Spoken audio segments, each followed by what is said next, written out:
do have skills that make me a nightmare for people like you.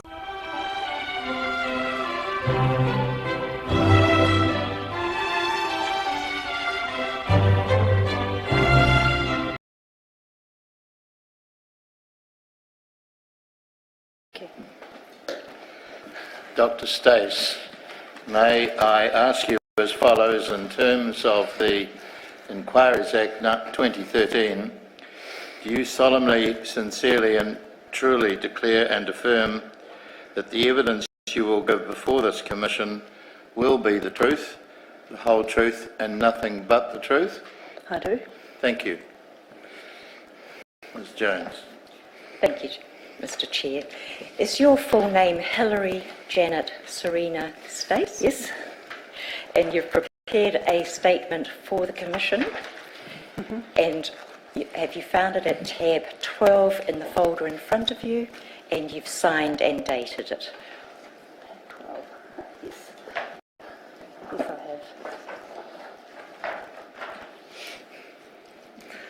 I have. So I'll start? Yeah. Probably a yes would be good. Thank you. And Dr. Stace, you have a PowerPoint that you would wish to use as you read your statement. May it please the Commission, we will produce that as an exhibit as it has some additional material not in the written brief. Yes, but most of it is just summaries of my points. It just makes it easier for me to go through my presentation. Yeah. Thank you. So that will be Exhibit 7. And is it going to work? And Dr. Stace, just before you start reading, you've asked to read your brief of evidence. So just before you start that, can you confirm, please, that any third parties that you refer to are either sourced from public or you have the consent of the people to speak about them? Yes. Thank you. If you'd like to start reading at paragraph 1. Thank you. Oh, kia ora, everybody. It's been a long road to get to this point. For many of us, it's been a long, long journey of advocacy to get here, so it's the great privilege. I just wanted to start with my own expertise in this area. I'm the mother of a disabled adult son, and he's from the first generation not to be institutionalised and the first to have the right to an inclusive education. I was trained as a historian and a librarian, and I did honours research on eugenics in New Zealand. My 2011 PhD was in public policy at Victoria University, and the subject was the policy challenge of autism. In 2013 and 14, I had 2 short contracts with the Human Rights Commission to work on historic abuse in state care, and as a result organised a roundtable of interested parties on this topic. I'm a writer, a teacher, an activist in disability rights, history, ethics, research and advocacy, and my current status is actually an adjunct professor at the Health Services Research Centre at Victoria University, which is actually an honorary role. Doesn't actually mean much. But slow down, yes.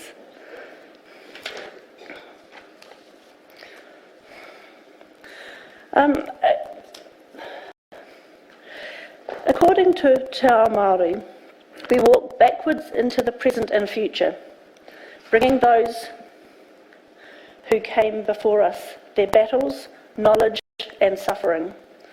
We honour them and learn from their stories. In previous work at the Human Rights Commission, we used the whakatauki, Te tiro whakamuri, haere whakamua. Ask the old path for directions to the new path.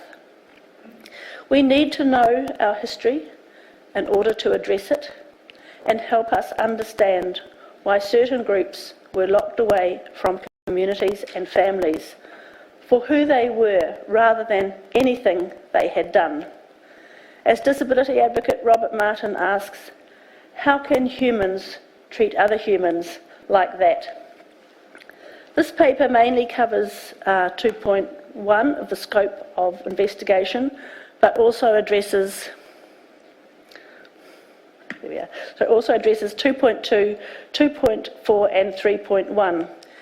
It covers the background to the development of the psychopedic institutions, the political, scientific and social environment that encouraged extreme discriminatory practices against certain groups of people, and the legacy of that. We might skip paragraph 3 Yes. because that's a repetition, Yes. and if you can go to paragraph 4. Yes. Thank you. So the Royal Commission's focus is 1950 to 1999, but this paper reviews the social and the legal, medical and attitudinal context in New Zealand since the mid-19th century that enabled such abuse to happen, and it also looks at ongoing disability abuse and restorative processes required.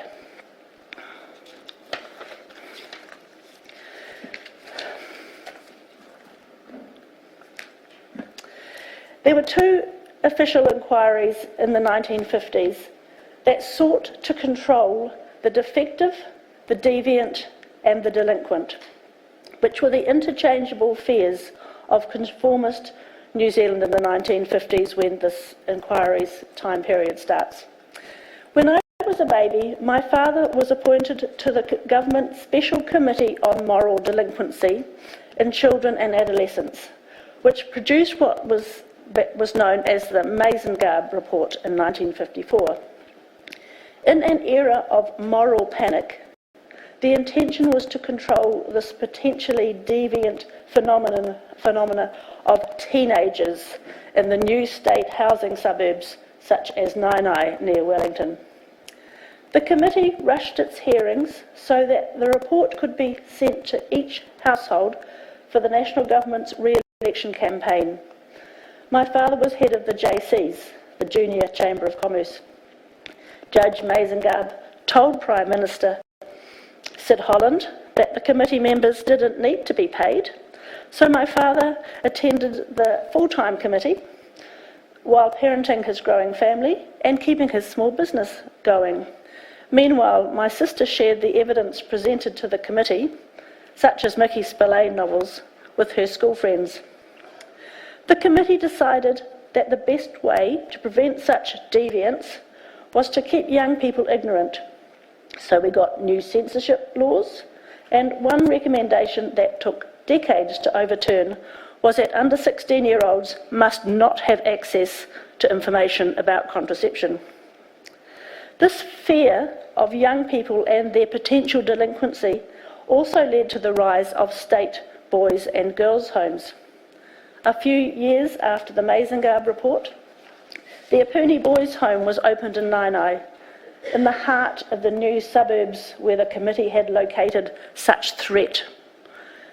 In this Royal Commission, we're hearing a lot about the long-term effects of abuse from such homes.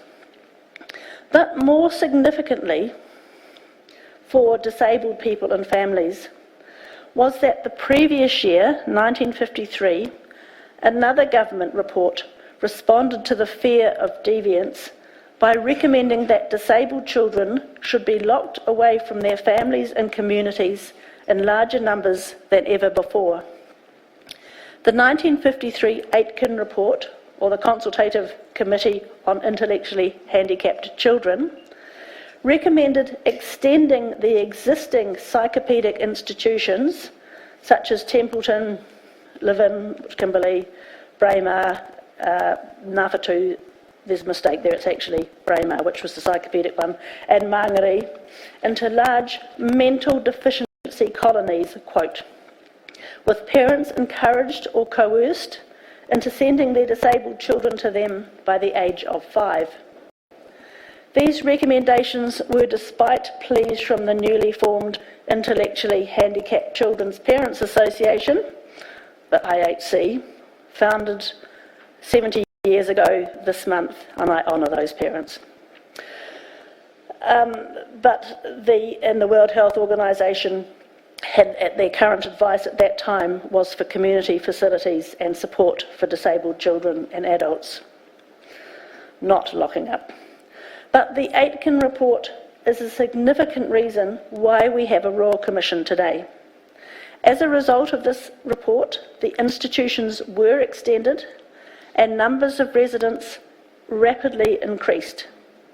By 1972 and the establishment of the Royal Commission on Psychiatric and Psychopedic Hospitals, which would eventually recommend their closure, each institution was home to hundreds of disabled children, young people, and the few adults who had managed to survive.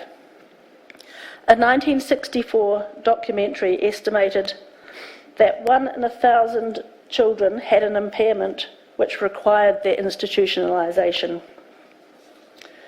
Smaller units were attached to some local hospitals, while other children ended up in adult psychiatric hospitals.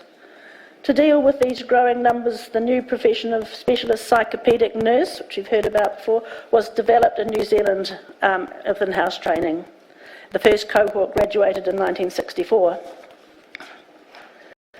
The normalisation of institutionalisation of disabled children was hard for individuals to fight. I heard of a mother who had a baby with Down syndrome in the 1960s. The family doctor and her husband suggested the baby be put into an institution. The mother resisted until one day the father came home with the GP and an attendant from Kimberley. They forcibly took the toddler off his mother, told her not to visit for at least 2 years, and to forget about him.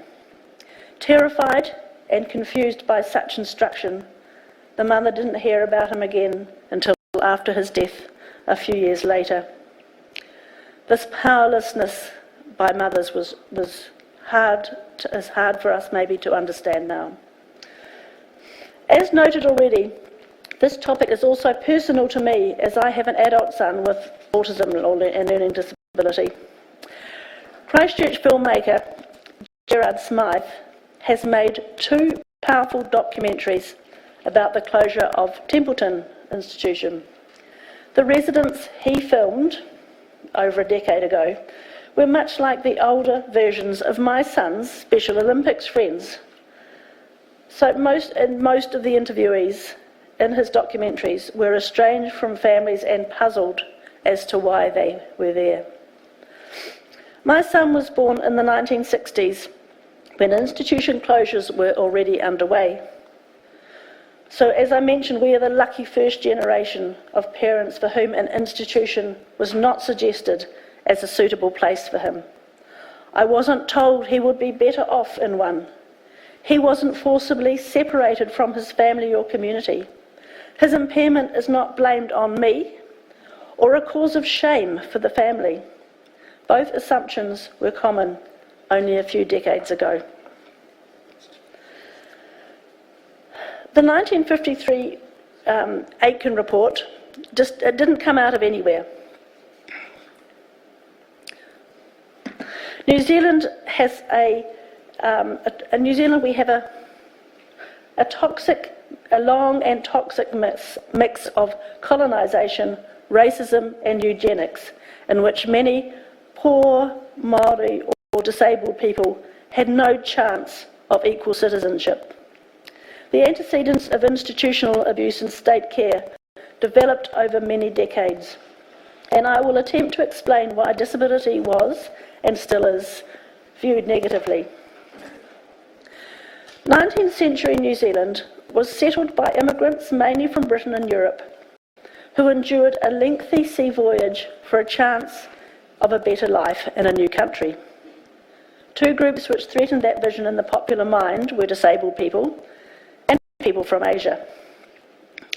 Although infectious illness and accidents were common, disability was unwelcome as it challenged the ideal of a new society and was a burden on others in a time when hard physical work and self-reliance were highly valued. Support was left to the benevolence of families or charitable aid. The Immigration Acts that restricted the entry of Chinese in the late 19th century also sought to deter disabled people. One was the 1882 Imbecile Passengers Act, which attempted to ban, and these are quotes, cripples, idiots, lunatics, infirm, blind, deaf and dumb, and required a bond from the ship's captain for each of these, quote, undesirables. And the 1899 Immigration Restriction Act banned the, quote, idiot, the insane and the contagious. And incidentally, in 2019, we still have immigration restrictions against disabled people. Mental illness, as now, was generally feared and misunderstood. The 1846 Lunatics Ordinance provided incarceration of the mentally ill, initially in jails. The first public lunatic asylum was opened in Karori in 1854, followed by Porirua in 1887. The Porirua asylum mixed several categories of these, quote, undesirables, those with mental health issues, intellectual impairment, alcoholics, as well as elderly and homeless people. Physically disabled people were often also housed in the so-called chronics wards in ordinary hospitals. For decades, all these inmates also provided large captive communities for doctors and specialists to practice theories and treatments. As New Zealand society developed, children came to be regarded as more than just little adults. The 1877 Education Act provided free secular primary school education. The Act's aim was an educated workforce, while enabling state surveillance of children. Rules and inspections were rigid. Segregated residential schools developed at this time too for those with vision and hearing impairments. But deaf children were forced to be oral and punished for signing for most of the next century.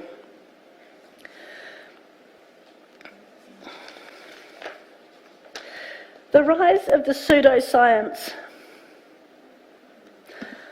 of eugenics and social Darwinism became very influential. In 1859, Charles Darwin published his bestseller, On the Origin of Species by Natural Selection or the Preservation of Favoured Races in the Struggle for Life. The ideas of evolution, genetics, heredity, and the potential of selective breeding in humans, not what Darwin has talked about, that to breed out these undesirable characteristics. These were taken up by his cousin Francis Galton, who named this new science eugenics. The application of social Darwinism found fertile soil in New Zealand, as well as other countries. Here, these ideas were embraced by liberals and conservatives, concerned about the white middle-class birth rate, which had started to decline in the late decades of the century, and their consequent fears of losing their racial and moral supremacy. Improving racial, quote, fitness was vital. By the turn of the 20th century, many of New Zealand's leading politicians, doctors and academics believed the scientific validity of eugenics. It was cutting-edge science.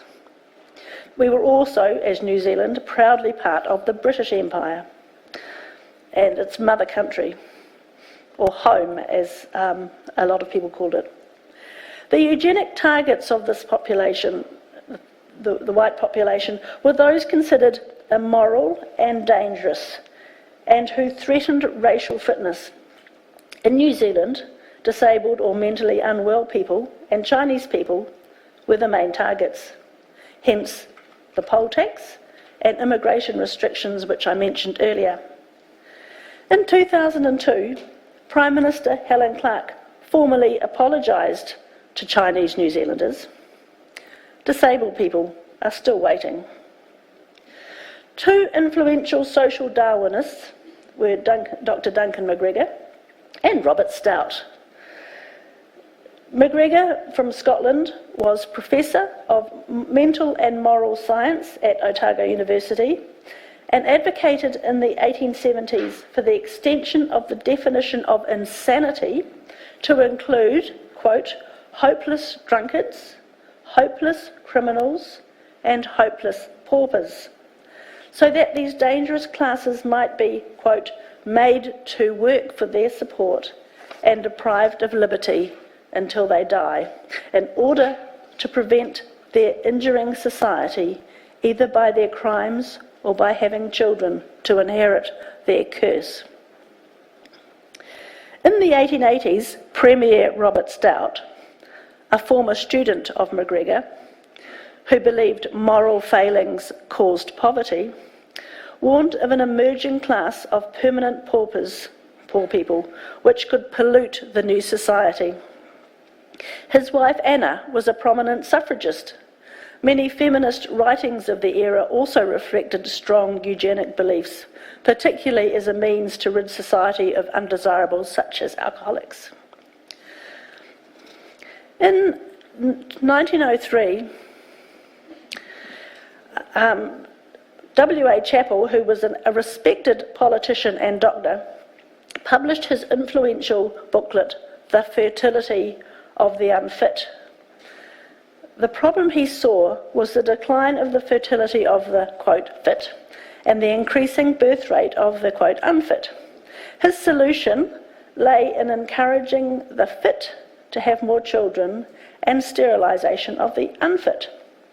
And those included those with mental, moral and physical defects. And I remember when I was a young librarian at the Turnbull Library coming across this book, and it was in a big collection of books and pamphlets, and I was shocked because I didn't know New Zealand had this, that basically fascism was so popular in New Zealand at that time.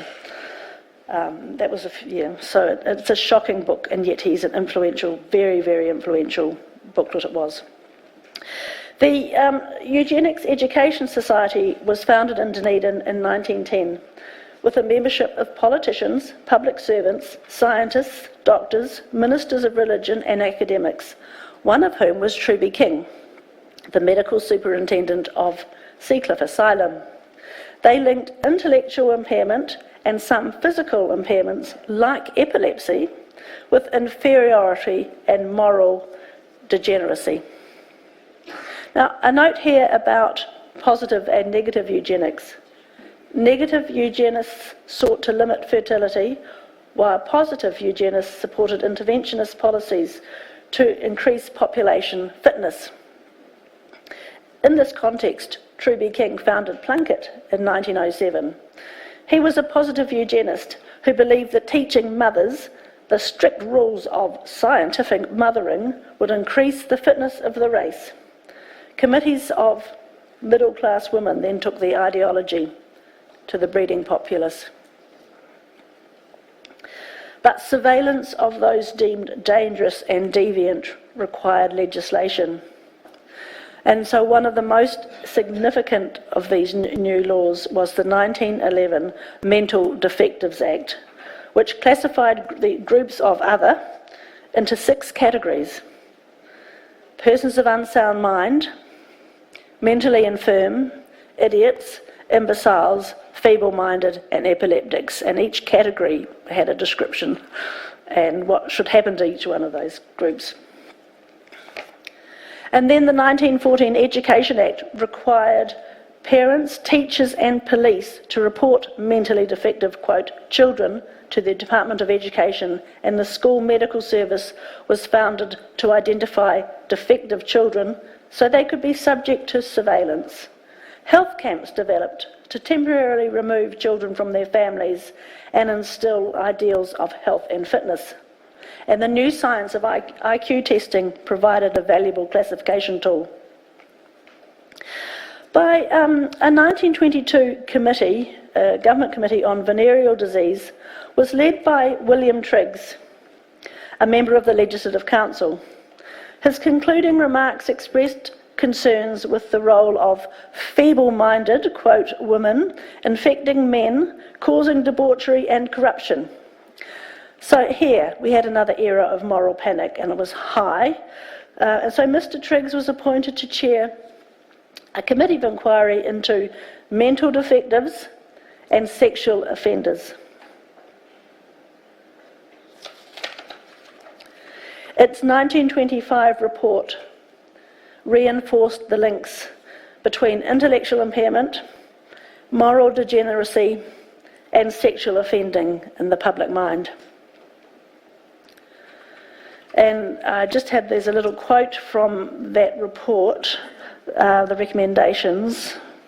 The unchecked multiplication of the feeble-minded and epileptic is leading to a continually growing addition to the sum of human misery, an ever-increasing burden on the state, and the serious deterioration of the race. That was a government report. Theodore Gray was a Scottish clinician, influential in New Zealand's psychiatric hospital administration. He advocated villas instead of the old multi-storey hospitals. In 1927, he succeeded Truby King as head of the Department of Mental Hospitals. To protect this white racial fitness, he wanted segregated farm colonies for those with intellectual disability or mental illness, registration, screening, and sterilisation. And these were all proposed in the 1928 Mental Defectives Amendment Bill. After much political debate, sterilisation was rejected under the leadership of opposition Labour MP Peter Fraser, who would become Prime Minister a decade later. He was a rare voice against eugenics, possibly because of his own family experience of mental illness. As a compromise, a eugenics board was set up to keep lists of mental defectives. Peter Fraser's wife, Janet, one of the first women JPs, was appointed to this board, and I like to think she quietly sabotaged it, as it didn't last long. And French-born nun Suzanne Aubert, who had a personal experience of a disability, was another opponent of eugenics. She founded her home for incurables in Whanganui in 1899, and in 1907 opened her first home of compassion for needy or disabled adults or children in Wellington. So even though eugenic sterilisation was never legal in New Zealand, it's where we know there's a lot of evidence and anecdote that they were widespread, and they were diagnosed in operations such as appendectomies. And witnesses have a lot of anecdotal information about that happening. Something that we need to do more research on. Under the 1928 Mental Defectives Amendment Act, children could be taken off families. A mother provided a rare voice of protest about Dr. Gray's proposed travelling clinics, which would examine intellectually impaired children. And there's this poem that I found that was apparently also a nursery rhyme. It's not going. Anyhow, I'll read it. Oh, there he is. Oh, mother, save me from Dr. Gray, 'cause teacher says he's coming today, and if I'm stupid, he'll take me away. Oh, mummy, save me from Dr. Gray. I cannot save you, my little child, his mummy said, and her eyes were wild. You belong to the state, you're no more my child. But oh, my darling, don't stupid be, or he'll say we've tainted a heredity and must be eradicated, you and me. This overview has shown how and why, over several decades, intellectual impairment and disability came to be linked with immorality. Reproduction of these so-called degenerates threatened the dominant white, fit, so-called society.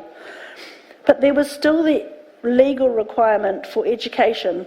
So in 1908, Aotearoa Campbell Park School near Oamaru was opened as a residential school for, quote, feeble-minded boys, and in 1916 a residential school for, quote, feeble-minded girls, Salisbury, was opened near Nelson. These special schools were run by the Education Department. The overall effect of these influential beliefs was exclusion of the, quote, Dr. Stace, yes? Can I intervene Yes? simply to ask you to speak just a little more slowly? The Oh, sorry. signers are finding Oh, yes, sorry. your pace Too quite fast. exacting. Build up to. The overall effect of these influential beliefs was exclusion of these groups from mainstream society. Girls' and boys' homes, farm and residential schools, and other institutions were developed to keep the sexes apart and, importantly, prevent reproduction. Some were built on the sites of orphanages or industrial schools as more permanent placements for those who threatened racial fitness.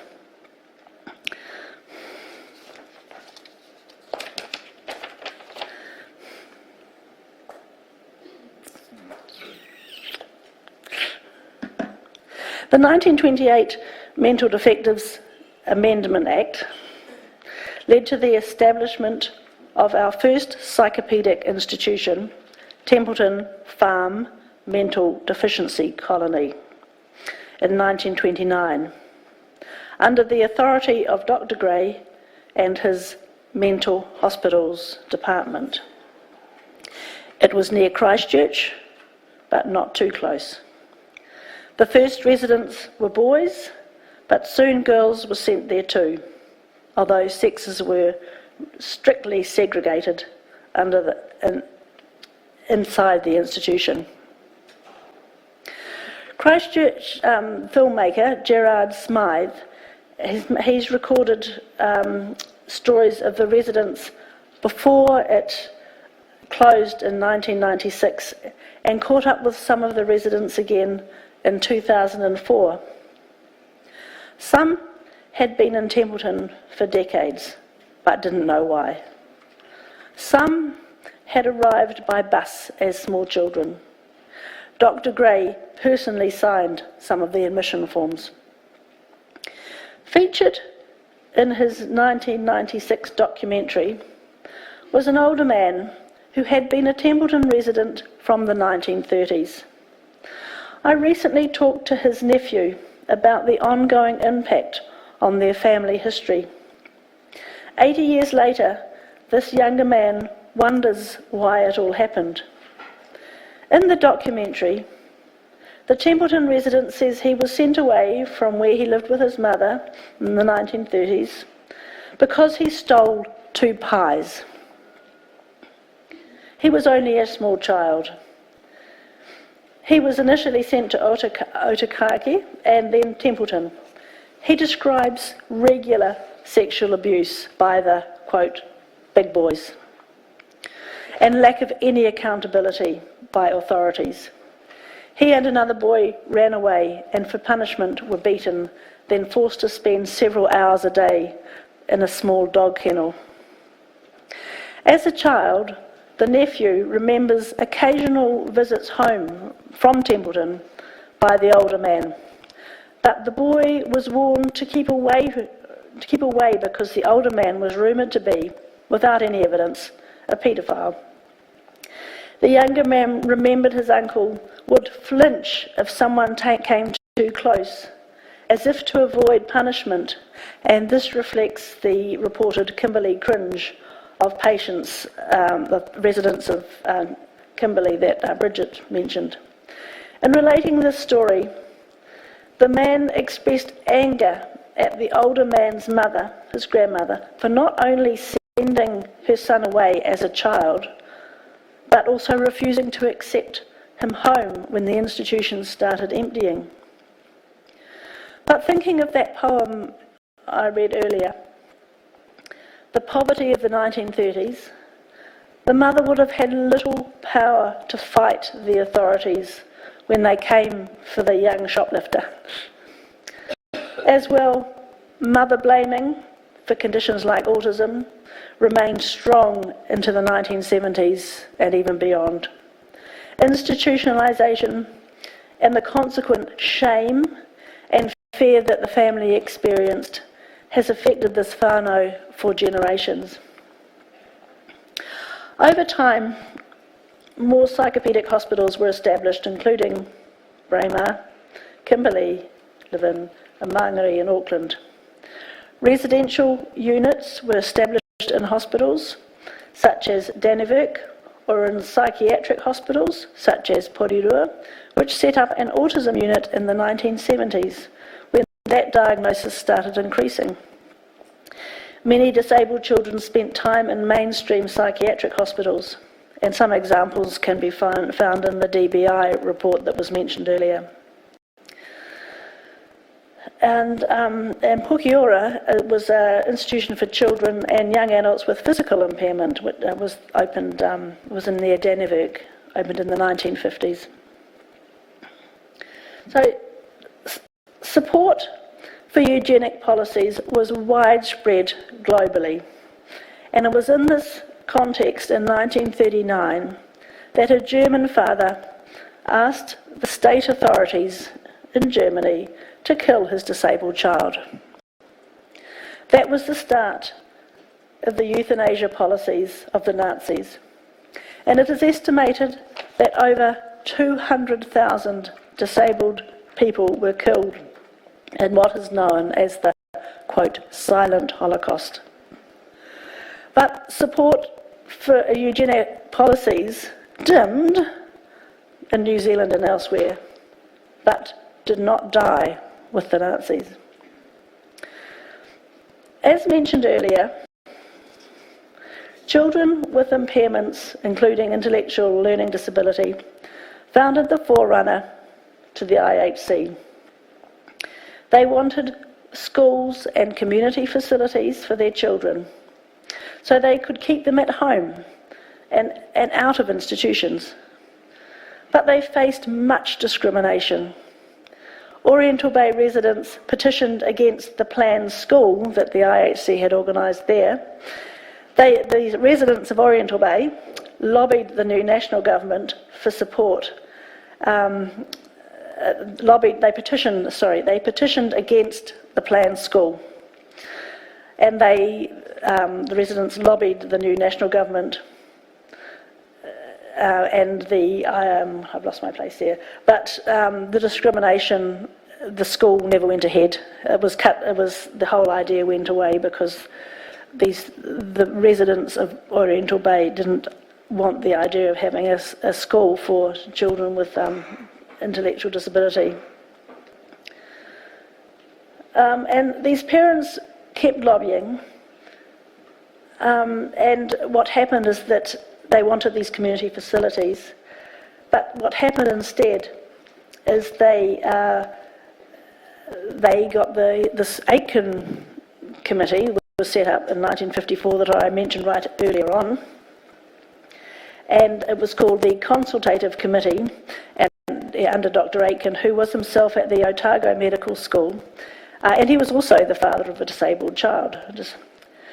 But instead of the committee, instead of what the parents want, which was community facilities, schools, occupation centres, all those sort of things, what happened instead is that the Aitken report recommended expanding the institutions and with parents to send their children there by the age of 5.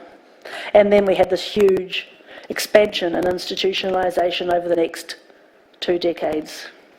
Even though then 1959 there was another report. Could I just ask you to slow down? Yes, sorry. 1959, another report by Dr. Burns of the British Medical Association supported the parents' earlier call for community facilities, but it was hard to turn the juggernaut around.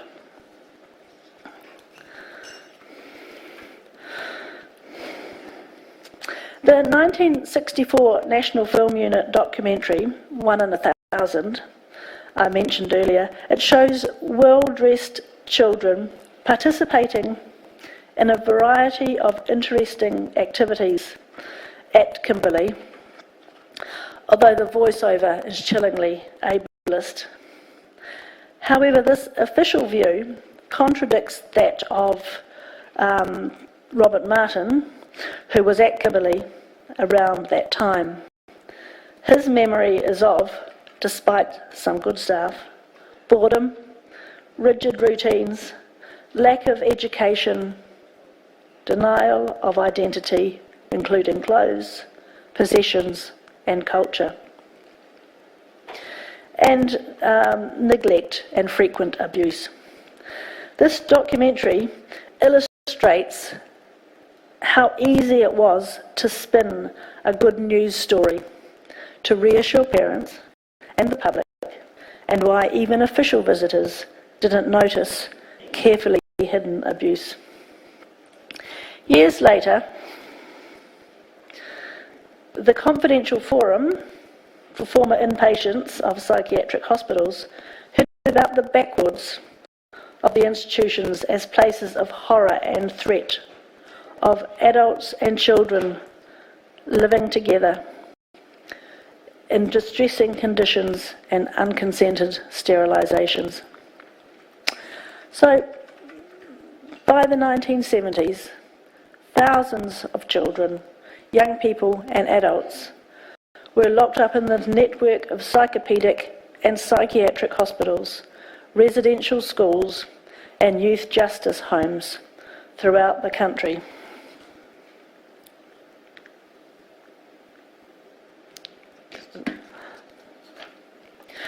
Robert Martin's biography, Becoming a Person, which is here, and he'll be speaking next week,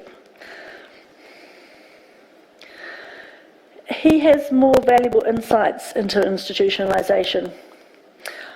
He'll talk himself, but his experience, he was soon after he was born in 1957, he was labelled retarded, and he was sent to Kimberley.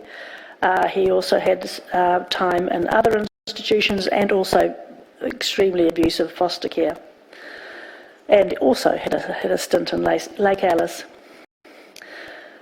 Robert remembered some kind staff at the places he was sent to, but the harsh institutional life was frequently abusive.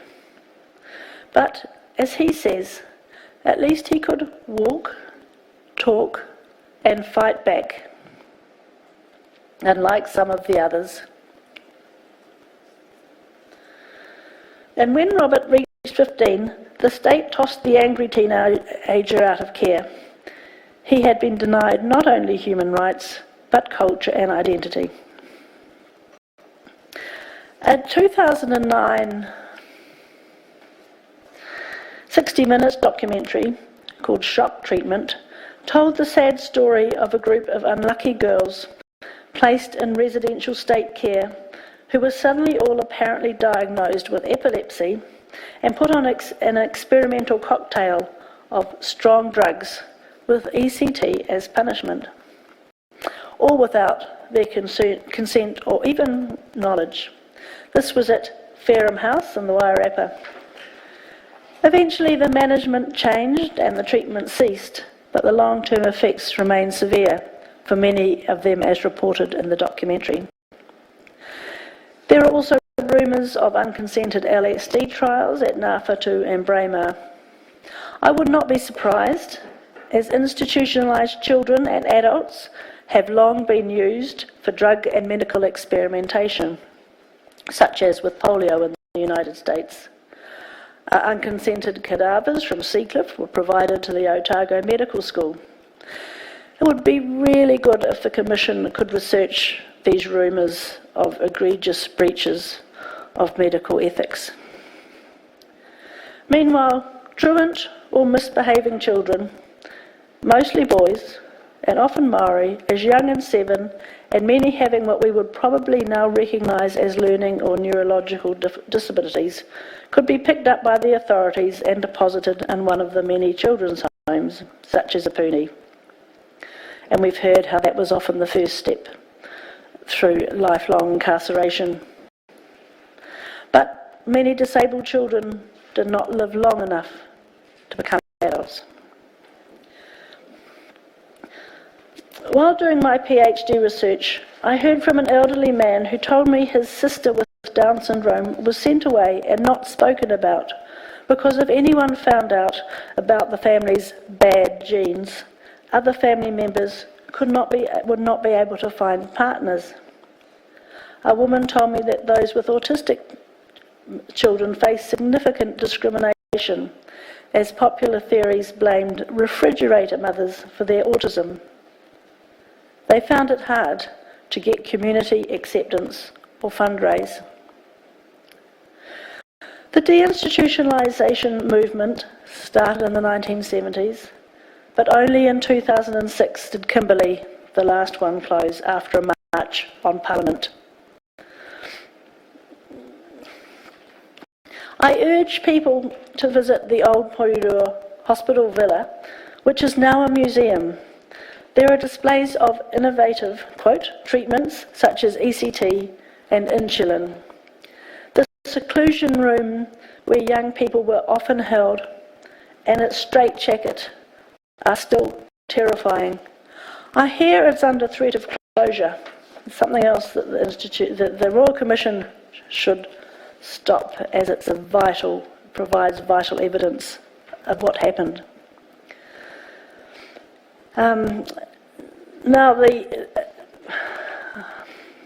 my next part of my evidence was on Maori and Pacifica, but it's not an area of expertise of mine, and others have covered it and will do so. Anecdotally, Maori children were disproportionately affected by disability abuse. We know that. There's also a need for more research about disabled Pacifica children in the institutions. So, changing tack a bit, getting it onto what constitutes abuse, that has already been mentioned. And it takes many forms, and it includes physical, any behaviour threatening physical safety or bodily integrity; sexual, anything non-consensual, illegal or inappropriate; emotional or psychological, including threats or bullying or undermining; segregation from friends or partners; neglect, such as lack of access to medical treatment; control and restraint, including medical restraint or medical experimentation; financial, stealing or withholding money; cultural, excluded from ethnic, family or popular culture; demeaning, for example, photographs of institutionalised residents without their consent; witnessing abuse; and silencing, so that victims are unable or unwilling to complain. A 2013 report by Michael Roguski provided evidence of abuse of disabled people living in the community, so not in institutions, either in residential homes or similar. This is just one area. He examined disability support in the Gisborne area and talked to disabled people, families and advocates. He found a number of structural issues, including a low level of societal awareness of disability abuse, a variety of silencing processes, a lack of appropriate monitoring, poor management practices, inadequate reporting, and inadequate legislation, including no protection or support for the disabled person during an investigation of abuse. The silencing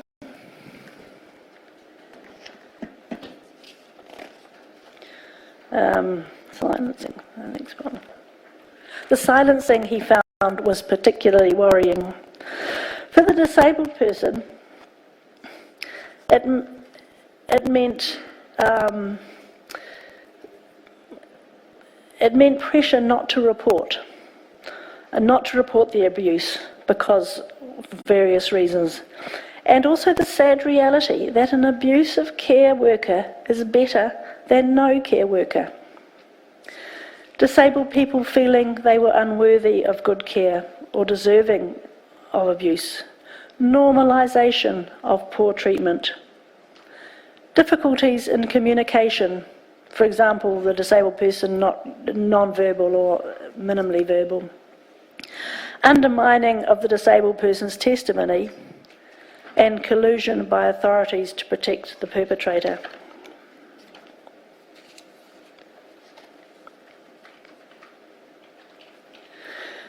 And a 2012 survey of disability abuse in California showed a similar picture.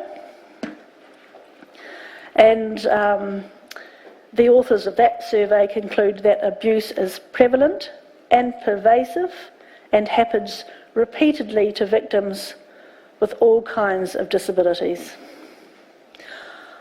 I would like the Royal Commission to recommend a similar New Zealand-wide survey in which disabled people receiving services are free to answer anonymously with independent support, without providers present.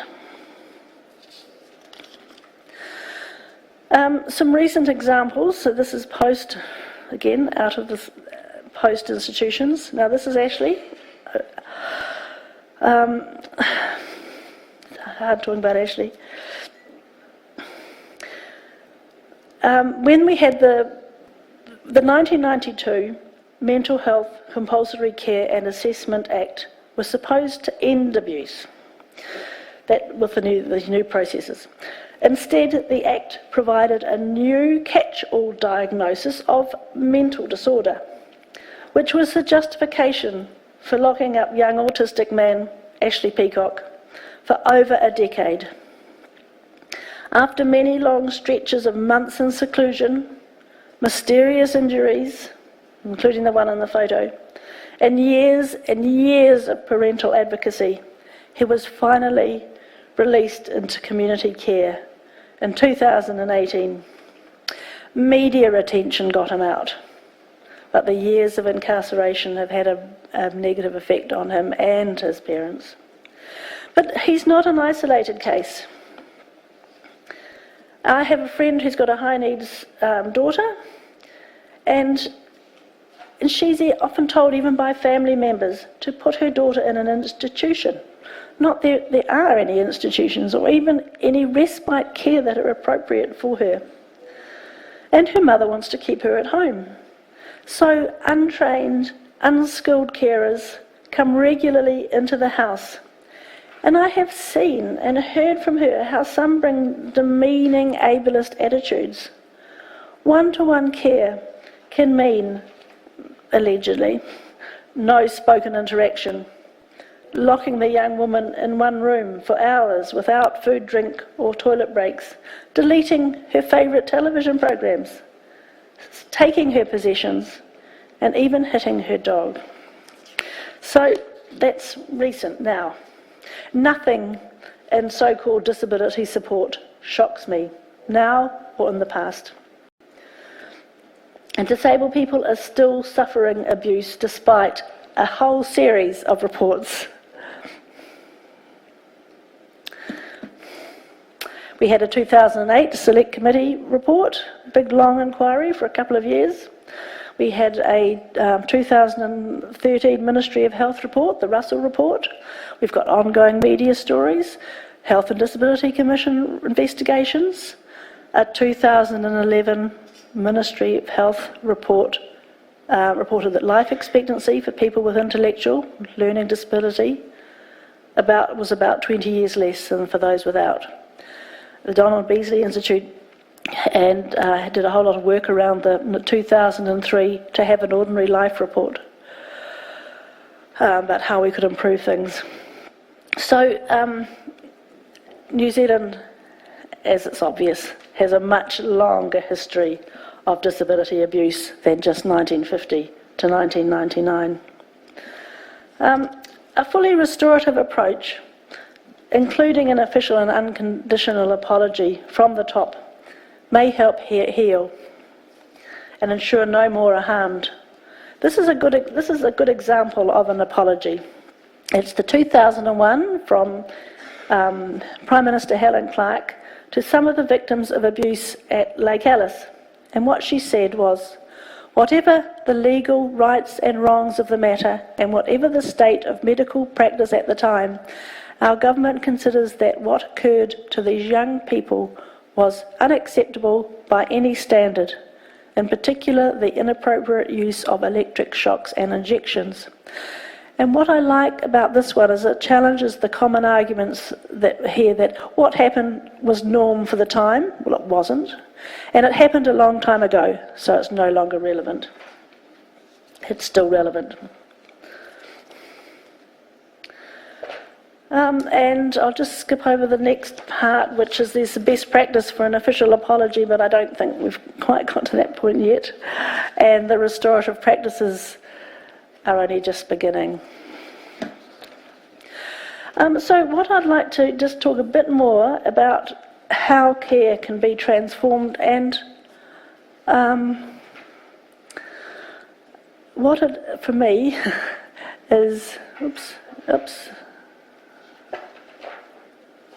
no, what do I want? I want the one on, not that. Sorry about this. I don't want those ones. I want the one of ableism. Oh, too bad. I'll just read it out. It's so what we have to do is address ableism. That one. Thank you. And ableism is what we're facing in all of this. And disability activist and academic Fiona Kumari Campbell, she's described ableism. She says that it projects a particular kind of self and body as essential to be fully human, one that is fit, active and healthy. Disability is thus cast as a diminished state of being human, and should the opportunity present itself, be ameliorated, cured or eliminated. Under these circumstances, persons with severe impairments often trigger responses such as fear, revulsion or confusion, and assumptions that the disabled person's life must be terrible and not worth living. And you can see in that description, it's really a descendant of eugenics. That's where it comes from. And also, well, the other thing we need is some urgent attention to workforce development. We have I want to say a bit about structural and systemic ableism, just a couple of examples, because it is, we've got it in any data about deprivation or socioeconomic, disabled people at the bottom. So much of our physical or political or other environments, information environments, are not accessible to everybody. Any support or work for any that is out there is rationed, whether it's in schools or in the community. Everything is rationed. It's not there as of right. And there's a lack of interest and representation of disability anywhere. If it's theoretically 24% of New Zealanders identify as having a long-term impairment, where are they? Where are they?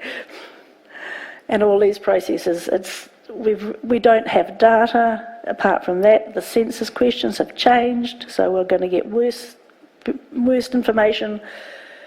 We disrespect disability everywhere, and that is structural, systemic ableism. And it's not for lack of trying, particularly by disability advocates themselves. We have the aspirational, the New Zealand Disability Strategy of 2001, which, quote, underpinning the New Zealand Disability Strategy is a vision of a fully inclusive society. New Zealand will be inclusive when people with impairments can say they live in a society that highly values our lives and continually enhances our full participation. The UN Convention on the Rights of Persons with Disabilities, which New Zealand has ratified in 2008. We can't read these, but here are some of the articles. The convention describes what these look like in real life. I think we would be pushed to actually meet any of them. maybe we've had attempts at some of them. So I think we really need that apology from the top for this whole over a century of eugenic-based state policies targeting disabled children, young people and adults. It was wrong, it was unjust, and its legacy lingers in ongoing reports of disability, discrimination and abuse. But there is one bright point, it was mana whakaha, I might come back to, somebody might ask about. Anyhow, I just want to leave the last word to Robert, who is a hero. And this is a picture of him at the United Nations during the drafting of the Convention on the Rights of Persons with Disabilities, where he spoke on behalf of Inclusion International, where I think he was a vice president. And his quote is, "Though it's great that New Zealand closed its last institution, Kimberley Centre, being institutionalised is not just about the buildings, the bricks and mortar. It is also about values, beliefs, actions and activities.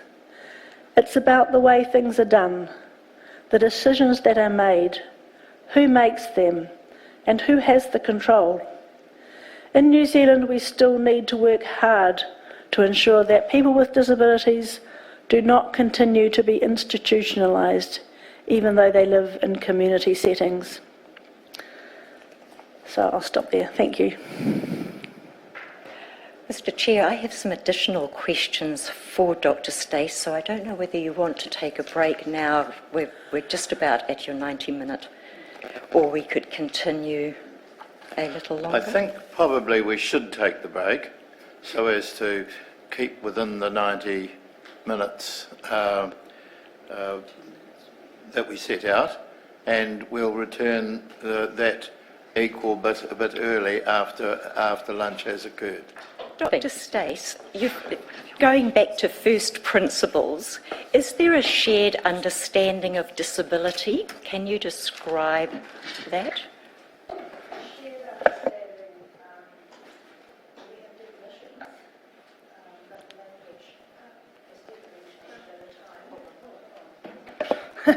Sorry. I would say there probably isn't a shared understanding. The language has changed a lot over time. In New Zealand, we use the definition from the disability strategy that I mentioned about that people are disabled by their environments and attitudes. So disability is political, basically. The UN Convention uses persons with disabilities because that's people first language, so that's another way. But a shared understanding, there are a lot of different diagnoses and they change over time. So yes, it's quite hard to, at this time and place, we probably have quite different understandings than we would have had, say, in 1950 of what disability is. And there's new diagnoses happening all the time. Would a shared understanding or definition assist with... It's gone off, sorry. Would a shared understanding or definition of disability assist in research and understanding of disability? Definitely social model, which is the disabled person, the person disabled by their environment. That is really our official New Zealand interpretation.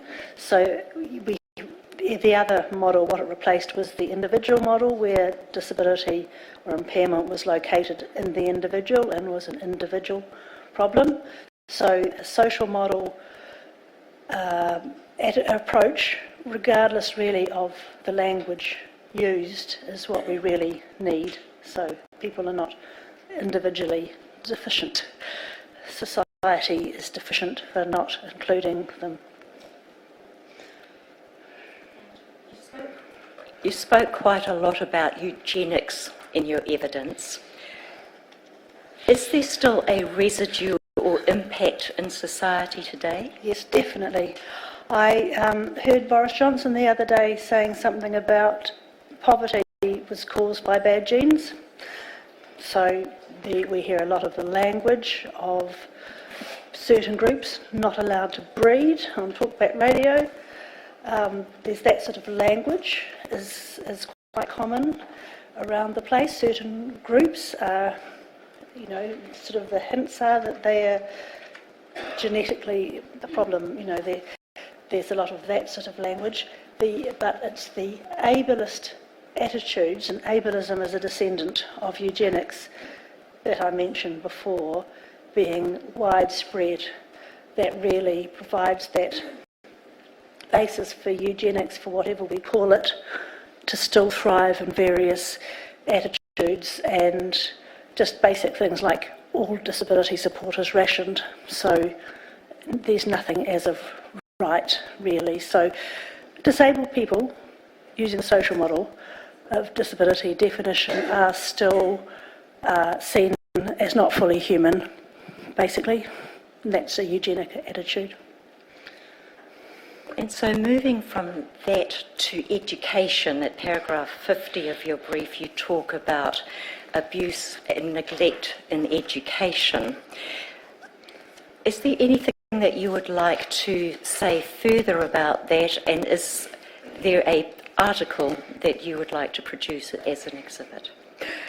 I did co-write an article for the Policy Quarterly a few years ago with Giovanni Tiso, and it was about special education and how schools are almost penalised financially and otherwise by being inclusive. So although we have the 1989 Education Act, Section 8, which legislates for all children to be able to attend their local school from 5 to 19 years, full day, it is the reality for many, many children.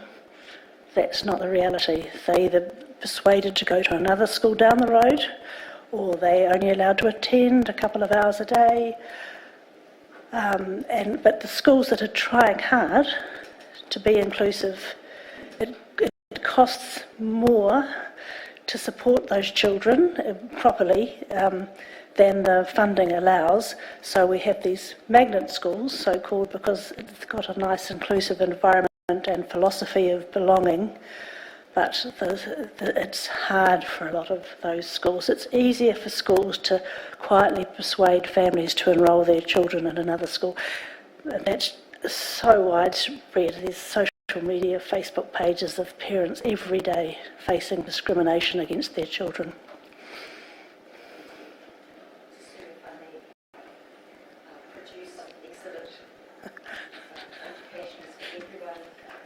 Education is for everyone unless you are special, as exhibit number 8, I think.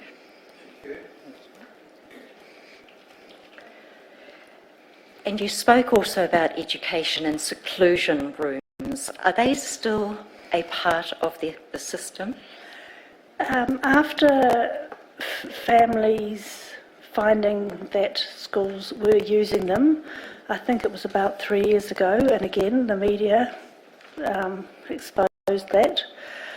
The law was changed, I think early in 2017, maybe 16, to outlaw seclusion rooms as such.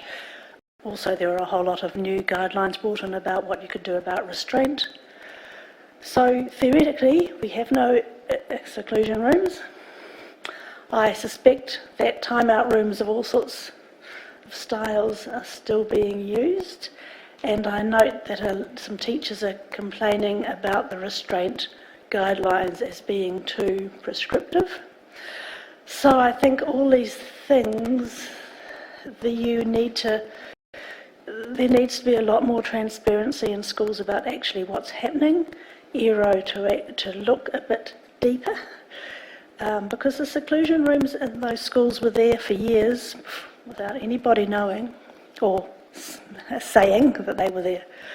So I think with all these things, ongoing vigilance is required, and I think it was quite sad that I think I'm right about this, and the seclusion rooms were mainly in the special schools already, so we already have the schools where the children are almost they're not in their local communities, they go somewhere else for a special environment. And that's where, yes, I think that's where the seclusion rooms mainly turned up. So again, it's vigilance, inclusion, and transparency. Really important to not let those things creep back in.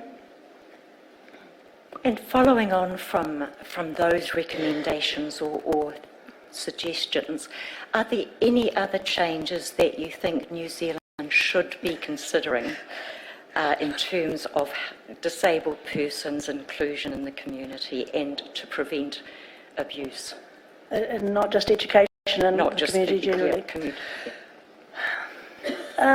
There's just so many ways it can be approached. I mean, you know, it's resourcing, it's having a system whereby parents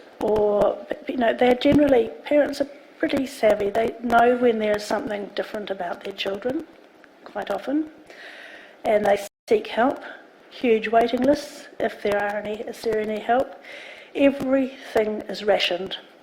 So it's a slow process to get the support, if the support even exists.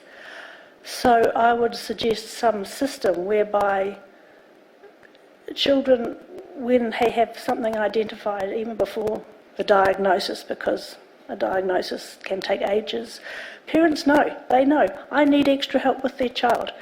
It might not be something that's actually clinically diagnosed, but they need help with their child. Just like we used to have the Karatani nurses when, you know, mothers got a bit stressed.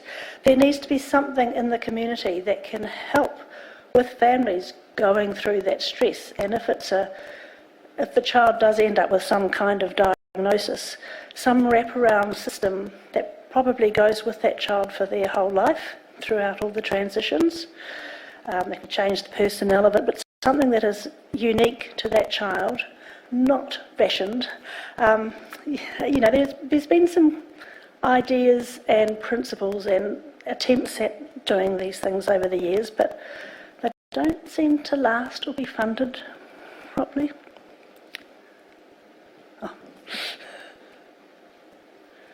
I think we just need to slow down a little bit, but thank you for that.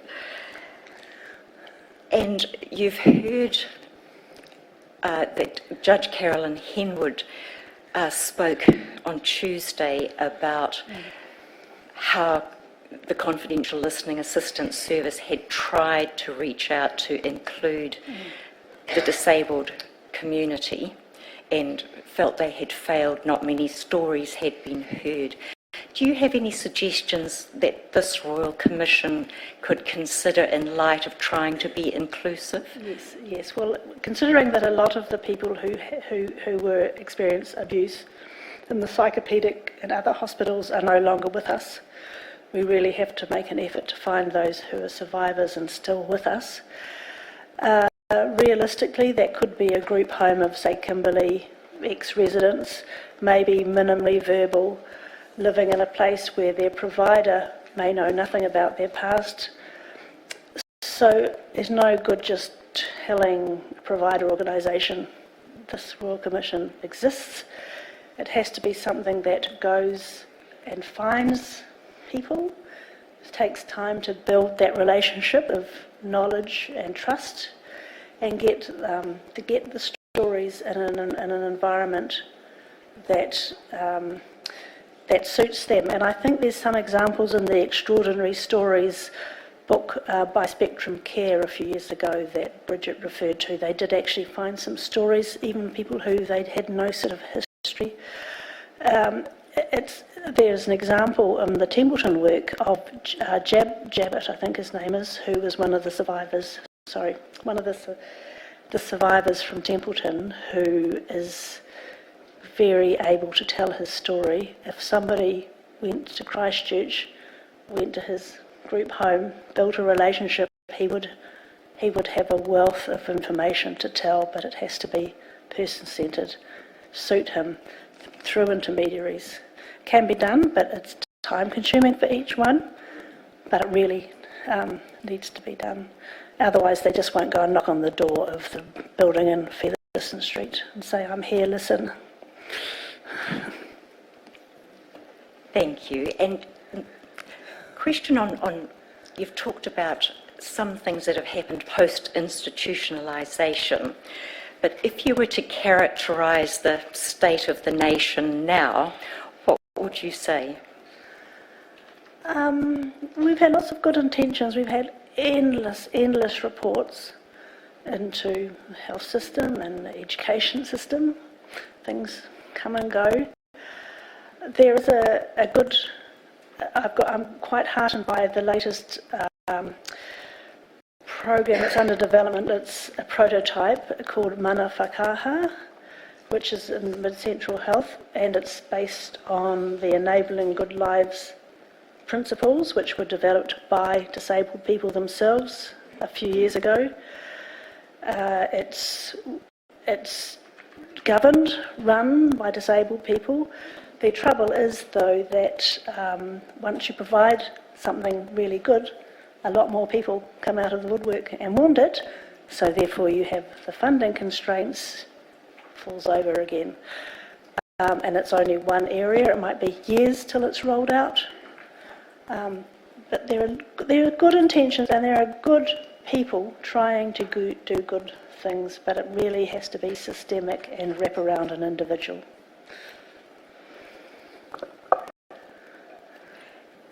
And final area of my questioning is at paragraph 3 of your brief, you talk about having had 2 contracts with the Human Rights Commission in 2013 and 2014. Can you elaborate on what they involved and any reports that emanated from that work? I think there's been concern in the Human Rights Commission for decades about this work, and I think Ros Noonan's coming to speak next week, and she was involved as Commissioner in one big report, which didn't ever get published. Then in 2013 there was that had all come under OPCAP, by the way, so it didn't come under UNCRPD. There was in the business plan for 2013, there was one line saying, ensure there is a review of historic abuse in state care to inform state care and welfare services delivered in New Zealand today. And I had a small part-time job, more or less doing a stock take of what had gone on, what was the state of everything was. There was an idea that there were a whole lot of files that MSD had that could be looked at to see systemic abuse, and that was the initial thing, but I think that was ruled out because we knew there was abuse, and 2, the abusers are not going to say in the file, I abused X last night, write it down for somebody in 30 years to find. So I did a bit of a stock take. I started with a what I call a kaitiaki group of Robert Martin, a survivor, Robin Hunt, who was an ex-commissioner, who else was on that? Anyhow, Anne Helm was on that too. So we sort of decided what we could do in a very short time, and we had a round table in June of 2014, which all sorts of people were invited, government agencies, individuals who were working in the area, psychiatrists who'd been working at lawyers. We had this great round table with about 50 people, and the idea was to spark something, because that contract was ending, and to spark something that would be ongoing. So there was it wasn't popular with the government, shall I say that. So, nothing much happened afterwards. Report that you've talked about, which was Project Ensure There is a Review of Historic Abuse in State Care to inform state care and welfare services delivered in New Zealand today. Could we please produce that as an exhibit, which will be Exhibit 9, but I will just take Dr. Stace through a couple of the issues before turning you over to the commissioners. In that report, Do the commissioners, would you like a hard copy? Yes, please.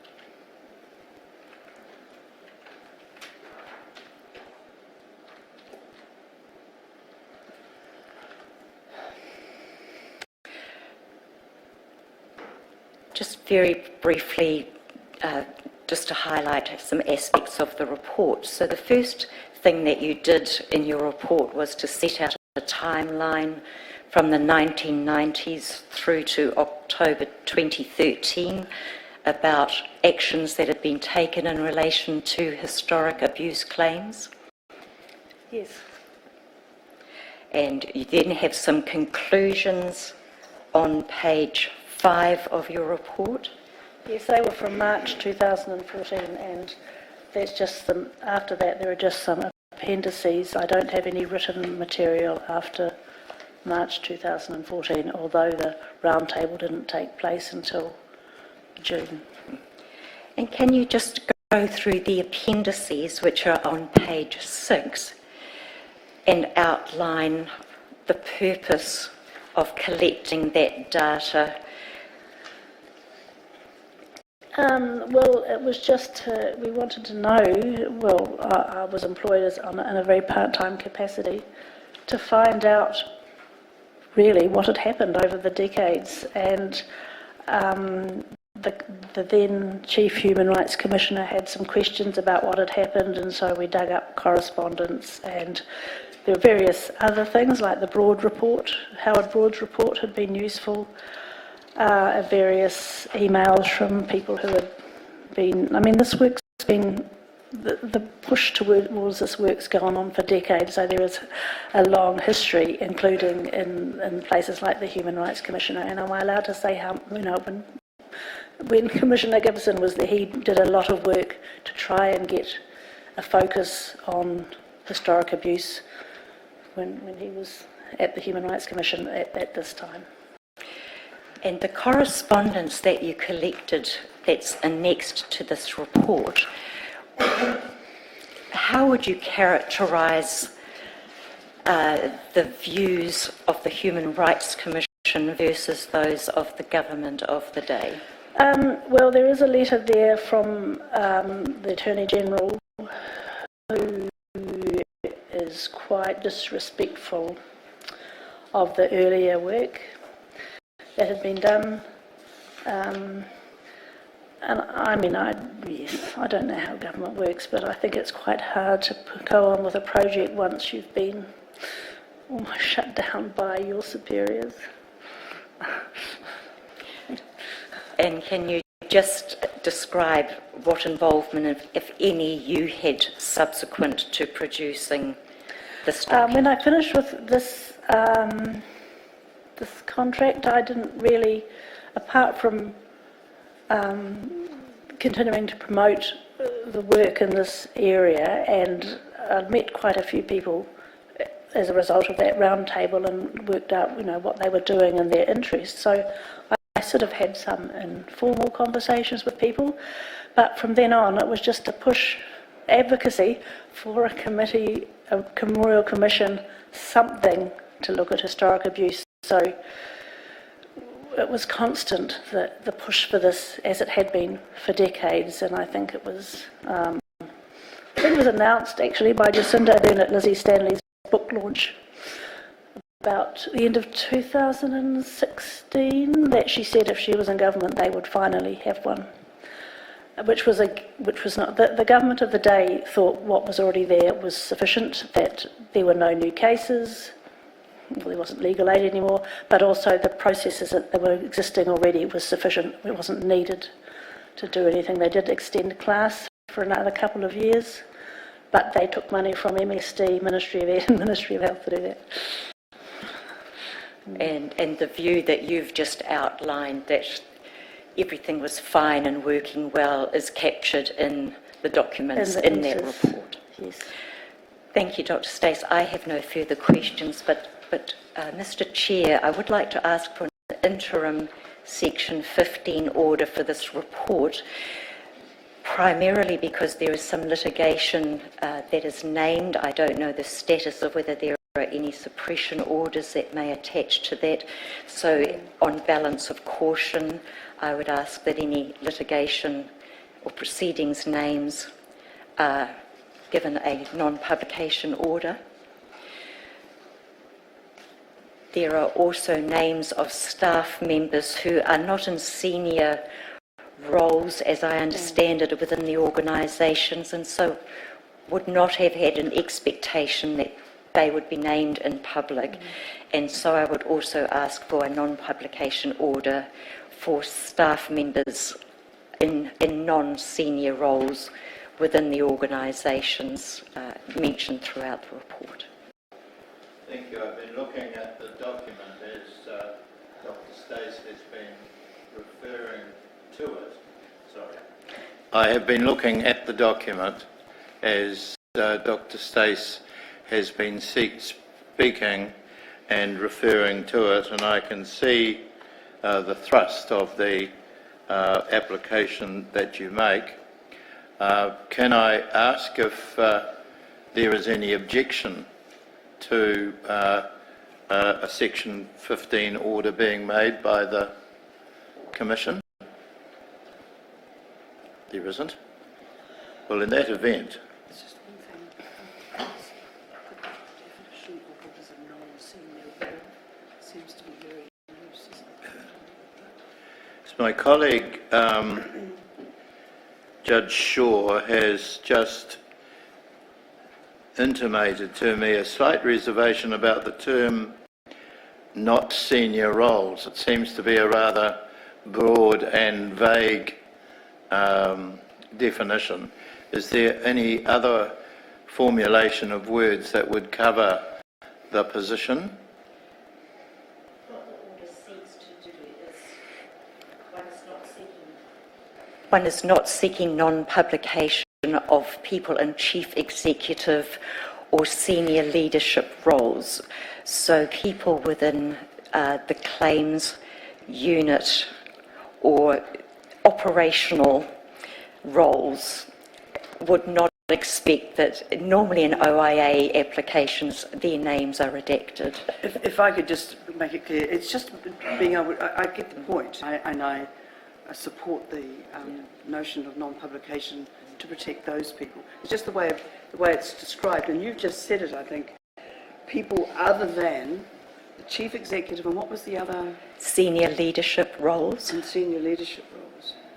Yes, well that seems to cover it in a better way. Thank you. Right.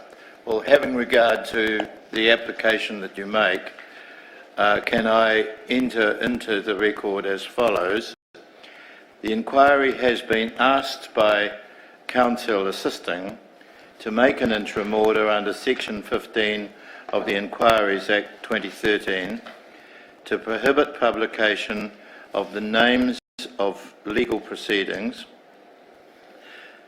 This is to avoid any inadvertent breach of suppression or other orders, as well as the names of any staff members, to protect their privacy where the roles they are or were employed in were other than that of chief executive or senior leadership roles. In other words, being people who had a reasonable expectation that they would not be publicly named. I'm obliged, sir. Thank you. Having considered the application and reviewed the matters the inquiry ought to consider under Section 15(2) of the Act, though the order that you seek is made. Thank you. I'm obliged. Thank you to the Commission. I have no further questions and will turn Dr. Stace. Thank you. I'm now going to, first of all, ask Counsel whether anyone wishes to exercise a right of cross-examination of Dr. Stace. I will then ask my colleagues if there are any questions, and in the middle there is a little thing that I would like to say. First of all, Counsel. There are no questions. The thing that I wish to say, Dr. Stace, is that in addition to your brief, which runs to 22 pages, there is what I consider to be a prodigious bibliography of material which itself runs to 5 pages. I just want to record in public the usefulness that material is and will be for the Royal Commission as it considers your evidence along with other matters, and I want to thank you for that. Thank you. Can I then ask if any of my colleagues wishes to ask you any questions? First of all, Ms. Alofi, Mr. Gibson. Kia ora, Dr. Stace, and thank you for the amazing presentation. My first question is about, I suppose, the current cultural backdrop, whether it facilitates abuse and neglect. And just comparing, you use, I suppose, racism and ableism both falling out of something historically eugenics, and where I think everybody understands and finds racism appropriately abhorrent. Ableism, I suppose, manifests itself in different ways. To what extent should we find it abhorrent, and to what extent is it pervasive today? Well, discrimination is bad, whatever you label it, and whatever the target group is, and there's often, racism and ableism will go together. I don't think there's a big understanding of ableism. I don't think people reflect on maybe some ableist attitudes that we all have. I just think it's all abhorrent, because all those discriminations, the isms, see other humans as not fully human, not fully deserving of rights, agency, dignity, all those sort of things. I'm not sure if that's what you meant. Yes, thanks. I know some of the things that have been happening in Australia. I'm looking for your comment on those. They've undergone quite a huge transformation of their disability support system, a huge increase in resources. I suppose 2 questions. To what extent does New Zealand require that or not to ensure people are safe from abuse and neglect and care? Do you mean sorry? Actually, I'll do that first then. Do you mean the NDIS? Yes. Yeah. Well, the NDIS, the ideas came from the Julia Rudd government, I guess, about a decade ago, and we all thought how wonderful, and they came to New Zealand and we all talked to them. The trouble with it, and this was going to be sort of an ACC type system with levies, I think, but the trouble is each state could make their own priorities and do it their own way. As time's gone on, the eligibility criteria has got much tougher, it's harder, it doesn't do under 8-year-olds, which seems ridiculous, and there's, I think, widespread disappointment that the promise hasn't made much. Some people, okay, but actually it's still flawed, and it's because it's subject to rationing and funding. Again, which is what the problem is. I think, personally, what I would like to see in New Zealand is some alignment of ACC, Ministry of Health and Ministry of Social Development to have one universal, equitable, fair system of disability support and income support. And I think we could lead the world on doing that. The NDIS, great idea, a bit of a disappointment. Secondly, I'm aware Australia had a institutional responses to child sexual abuse commission, much bigger resource-wise than what we're doing here, 373 million. One of the outcomes of that was increased awareness of the extent of sexual abuse against disabled children, which wasn't appreciated prior to that. A few years down the track, there's an even bigger inquiry in terms of disability, violence, abuse, exploitation and neglect. 527 million Australian dollars, so on a scale even much bigger than the child sexual abuse. What lessons do you take from what's gone on in Australia in the last years about violence and abuse against disabled people? That last, was it a Royal Commission, the people, some of them came to New Zealand, was it last year, told us about it, and the man I talked to said they didn't really think about disability when they started looking at sexual abuse, and at the end, one volume of whatever they had, 40 volumes, was on disability, and they, there's a problem here. Well, we know that. I really like the one they're doing now. They've just started. It's live streaming some of the hearings, only just started doing some public hearings. I really, really like that focus on disability only, because in anything else, no reflection or disrespect to anybody, we know disability is sidelined. It's not interesting, people don't really relate to it, they feel uncomfortable. Unless there is a primary focus on disability and disability abuse, it is always at risk of being sidelined. Abuse, support for disabled kids, support for disabled adults, support for disabled aged people. It's always going to be sidelined unless there is a primary focus, unless people are really, really concerned to make it a strong focus of whatever work is underway. Thank you. Thank you. Good afternoon, Dr. Stace, and thank you very much for the considered and meticulous way in which you presented your evidence. My question really arises out of what really struck me was the systemic issues that constantly compound and actually leads to the deterioration really of the journey of the disabled person through the system. And earlier on in the week, Judge Carolyn Henwood spoke about a separate independent entity or an authority of some sort that could actually receive the complaints specifically, so that people could feel they could come forward to actually kind of get some grievance or to get some redress around some of those grievances. And I like what you're saying about the lack of alignment, because that's what continues to confound. Any views on that?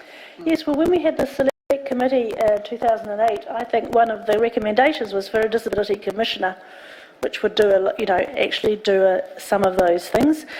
I remember the Cartwright inquiry of the 80s, and we thought, hooray, the Health and Disability Commission is going to be the answer. Well, 2 years to get it's not working as we thought it might.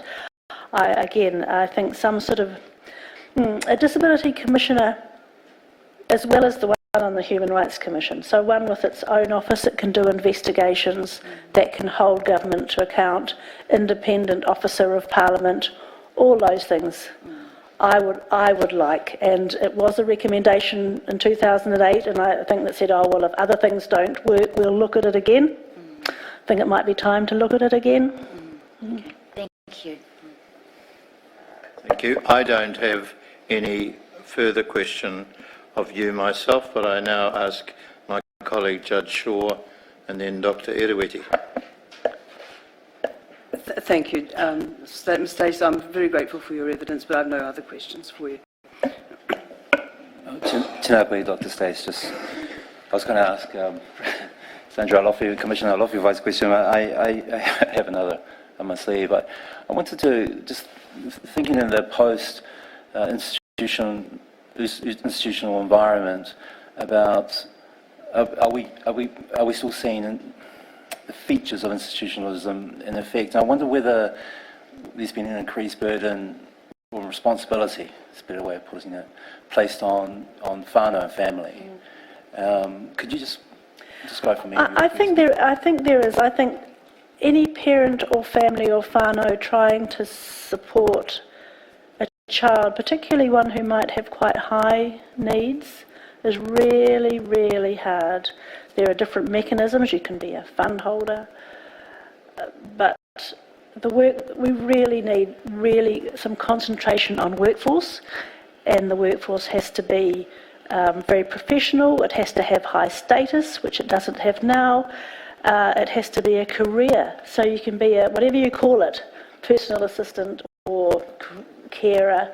It needs to be something that people want to do, and has career development, code of ethics, good union, all those sort of things, and highly professional. And I think that would be a start. So that when parents either need support to have their child at home or they're in a residential placement of some kind, they can have confidence that that child, who is an adult, who will be an adult when they die, which is a huge worry from parents, my generation, that they can have confidence that there is that professionalism of the career of disability support worker. So you don't have to be constantly vigilant. You don't have to constantly worry about, are they getting fed? Do they go and do anything in the community? Are they just getting barely babysat and that's all?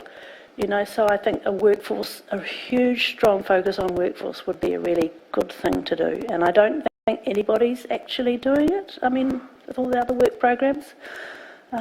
But that's, I think, would help, because there are a lot of people living with their parents or not too far away. We hardly have any residential options in the old institution sense. There's a few, but not many. Mostly people are living in sort of group homes or one-on-one homes, single person homes. Thank you. Just one last question about the redress schemes. Dr. Stace, I wonder about accessibility for people with learning disabilities to the redress schemes offered by MSD, Ministry of Health and Ministry of Education. You did mention earlier about the need for a commissioner on disabilities, and perhaps that could provide that service. Do you mean going through the current processes that you can go through the? Yes, through, for example, the MSD historical claims unit. Yeah, historical claims. I think education and certainly support is required. I think that's just a matter of people won't know that they can do that. People don't know that their experience might have been abusive because it was the norm.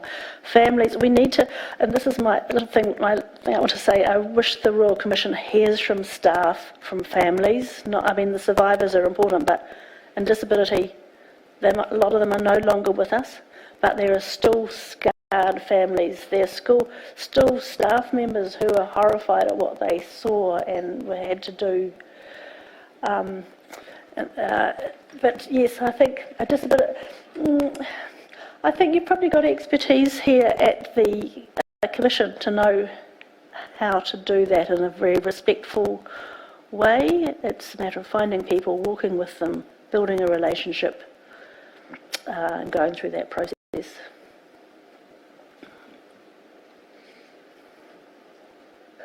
Thank you. Thank you, Dr. Stace. Thank you for your evidence and your willingness to answer questions. Thank you. Thank you, Dr. Stace. You're excused.